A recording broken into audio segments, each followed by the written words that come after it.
Assessment of partnership firm के question number 1 to 13 के मैंने सारे वीडियो बना रखे हैं, आप लोग प्लेलिस्ट चेक कर सकते हो। फॉर्मेट की भी मैंने वीडियो अलग से बनाई है, आप लोग वो देख लो, तब आप लोग को ये अच्छे से समझ में आएगा। Illustration 1, X, Y and Z are partners of firm with equal shares.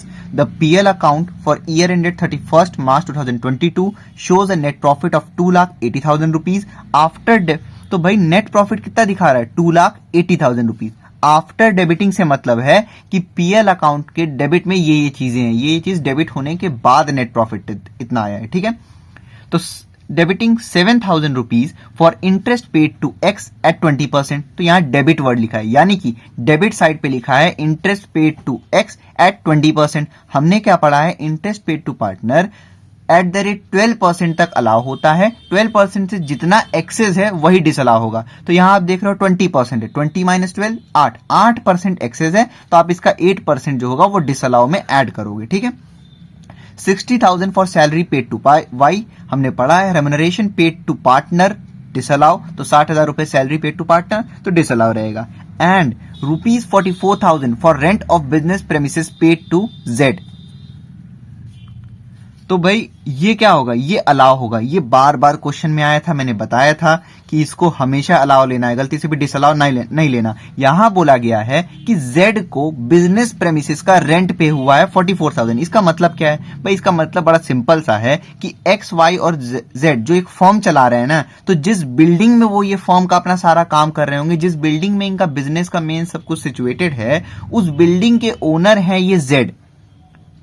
तो ये जो Z को यहाँ पे रेंट पे हो रहा है ना, ये कोई ऐसे एज रेम्युनरेशन नहीं पे हो रहा है, यहाँ पे जो Z को रेंट पे हो रहा है क्योंकि Z उस पर्टिकुलर बिल्डिंग के ओनर हैं, तो ये जो है ये बिजनेस का रेंट जा रहा है इनको। तो अगर आप बिजनेस के पर्सपेक्टिव से देखो तो ये बिजनेस का पार्ट हुआ, क्योंकि जिस बिल्डिंग में बिजनेस का काम हो रहा है और उसका रेंट जाता है तो वो तो अलाउ होता है ना, वो बिजनेस का पार्ट हुआ। तो यहाँ पे Z को जाए चाहे जिसको जाए, ये Z मालिक थे तो उनको गया, तो Z एक बिजनेस प्रेमिसेस के मालिक है जहां पे बिजनेस का सारा काम हो रहा है इन लोग का, और उसका रेंट उनको गया है, तो ये अलाउ रहेगा, ठीक है। तो यानी कि बस ये interest paid to X 8% disallow रहेगा, वो ऐड करना है, और सैलरी ऐड करना है। निकालना क्या है हमको?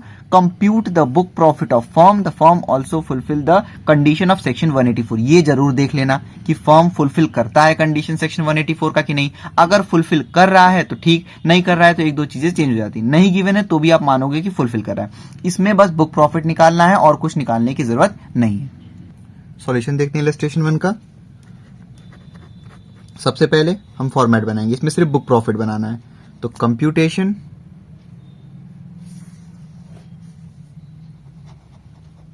ऑफ बुक प्रॉफिट, फिर जो भी असेसमेंट लिखा हुआ है आपके बुक में वो आप लिख दो। फॉर द असेसमेंट ईयर, तो भाई सबसे पहले हम क्या लिखते हैं? नेट प्रॉफिट या नेट लॉस जो भी हुआ है, तो यहाँ पे नेट प्रॉफिट हो रखा है, तो अमाउंट कितना है? 2,80,000 रुपीज आप लिख लो यहाँ पे। उसके बाद ऐड करना है आपको डिसअलाउड एक्सपेंसेस, वो खर्चे जो कि बिजनेस से रिलेटेड हैं, सॉरी बिजनेस से रिलेटेड नहीं है, वो खर्चे जो कि बिजनेस से रिलेटेड नहीं है लेकिन पीएल अकाउंट में डेबिट हो गए हैं। यहां पे सबसे पहले लिखा है कि interest paid to X at 20%, तो हमको पता है कि 12% तक अलाउ, उससे ज्यादा इन एक्सेस ऑफ 12% जो रहता है वो डिसअलाउ होता है। तो आप यहां लिखो इंटरेस्ट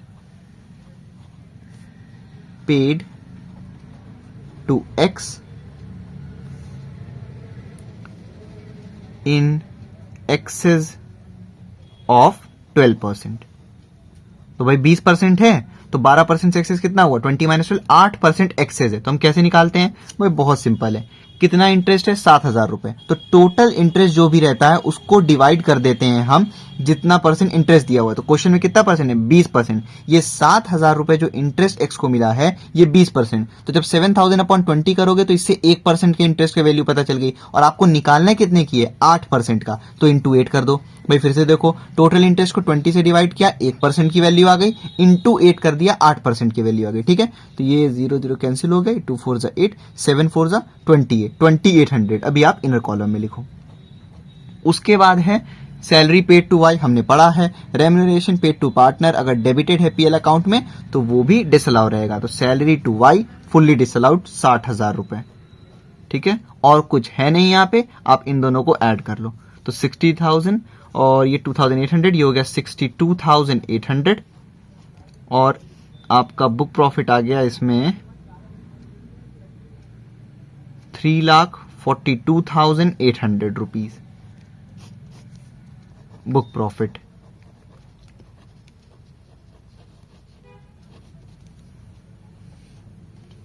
क्वेश्चन में बस बुक प्रॉफिट पूछा था, वो मैं ऑलरेडी निकाल के आपको दिखा चुका हूं। मैं और निकाल के दिखा दे रहा हूं कि टोटल इनकम कैसे निकलेगा आपको, ठीक है। तो टोटल इनकम आप फॉर्मेट बनाओगे। क्वेश्चन में बुक प्रॉफिट तक ही पूछा था, वो मैं बस आपको निकाल के दिखा रहा हूं टोटल इनकम, ताकि आपको दिक्कत ना हो। तो कंप्यूटेशन ऑफ टोटल इनकम, फिर जो भी असेसमेंट ईयर होगा आप वो यहां पे लिख देना, फॉर द असेसमेंट ईयर, ठीक है। उसके बाद सबसे पहले टोटल इनकम के फॉर्मेट में हम लिखते हैं बुक प्रॉफिट, जो भी अमाउंट है बुक प्रॉफिट का।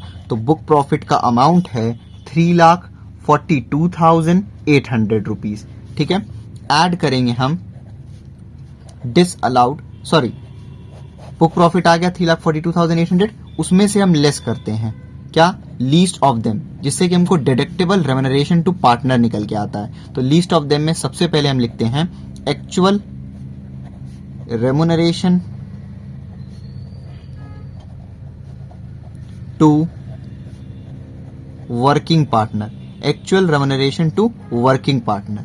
ध्यान रखना, सिर्फ पार्टनर से मतलब नहीं है, वर्किंग होनी चाहिए। यहां पे कुछ नहीं बोला है वर्किंग नॉन वर्किंग, तो आप मानोगे सारे पार्टनर वर्किंग हैं, ठीक है।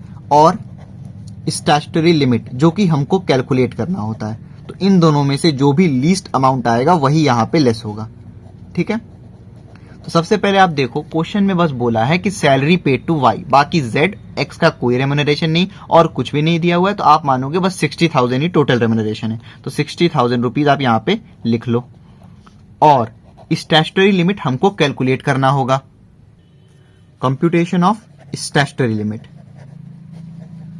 इसका बहुत सिंपल सा फॉर्मेट है। सबसे पहले तो आप एक लाइन ड्रॉ कर लिया करो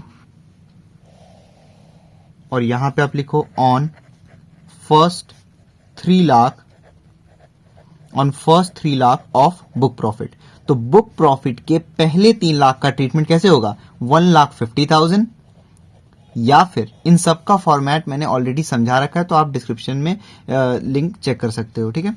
1,50,000 और 90% ऑफ फर्स्ट 3 लाख जो बुक प्रॉफिट का है। तो आप देखो क्वेश्चन में जो आपका बुक प्रॉफिट आपने निकाला है अभी, वो कितना है, 3,42,800। उसका पहला 3 लाख आपको यहां लेना है, 3 लाख ले लो यहां पे, ठीक है। तो 1,50,000 और ये 3 लाख का 90% हो जाएगा 2,70,000 रुपीज। इन दोनों में से ग्रेटर जो अमाउंट है वो बाहर लिखो आप। तो इन दोनों में से ग्रेटर है, साफ साफ आपको पता चल रहा है 2,70,000 रुपीज। ऐड करना है आपको बैलेंस अमाउंट, जो भी बैलेंस बच गया है उसका 60%। तो आप देख रहे हो यहां पे आपका बुक प्रॉफिट था 3,42,800, 3 लाख यहां यूज हो गया, बैलेंस जितना बच गया पूरा आ जाओ यहां पे। तो 42,800 बैलेंस था, उसका 60% अमाउंट निकालो आप। तो 42,800 रुपीज का 60% अमाउंट आ गया 25,680। इसको आप ऐड कर दो 2,70,000 में, ये आ गया 2,95,680। ये आ गया आपका स्टैट्यूटरी लिमिट। स्टैट्यूटरी लिमिट वाली वैल्यू आप यहां पे पुट कर दो, 2,95,680, ठीक है। अब इन दोनों में से लीस्ट कौन सा है, साफ साफ आपको दिख रहा है, ये वाला अमाउंट लीस्ट है। तो यही हो गया आपका डिडक्टेबल रेम्यूनरेशन। तो ये 60,000 को आप आउटर कॉलम में लिखो और बुक प्रॉफिट में से लेस कर लो। तो भाई आपका 3,42,800 माइनस 60,000 रुपीज, अमाउंट आ गया ये आपका 2,82,800 रुपीज। ये क्या आया, बिजनेस इनकम, ठीक है। उसके बाद बिजनेस इनकम के बाद हम क्या करते हैं, हम लिखते हैं ऐड अदर इनकम, और जो भी हेड का इनकम दे रखा है वो सब ऐड कर लो। तो आप क्वेश्चन में देख रहे हो नेट प्रॉफिट दिया हुआ है, इंटरेस्ट दे रखा है, सैलरी दे रखा है और रेंट प्रेमिसेस का रेंट दे रखा है, और कुछ भी नहीं है। तो मतलब और कोई इनकम नहीं है, इसको लिखो नील।